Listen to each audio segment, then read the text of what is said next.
এবারে রোজার ঈদে মুক্তি পাওয়া ৬টি সিনেমায় দর্শক টেনেছে প্রেক্ষাগৃহে, প্রাণ ফিরে পেয়েছে অনেক হল।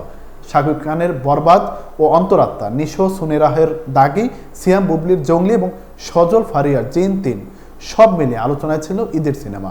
তবে আলোচনায় বেশি ছিলেন নায়িকারা। দর্শনার ও ইধিকার কলকাতার মুখ হলেও ঢাকার নায়িকাদের দাপট ছিল স্পষ্ট।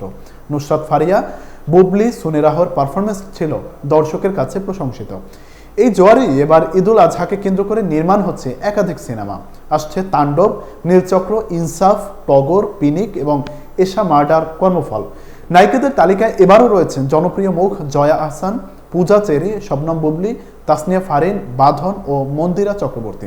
শাকিব খানের তাণ্ডব এ সাংবাদিক চরিত্রে দেখা যাবে জয়াকে। বুবলি আসছেন পিনিক নিয়ে, পূজা চেরির রয়েছে টগর, ফারিন আসছেন ইনসাফ সিনেমায়। সব মিলিয়ে বলা যায় ঈদুল আজহার সিনেমার চালকের আসনেও থাকছেন নায়িকারা, আর দর্শক পাচ্ছেন নানা রঙে রঙিন বিনোদন।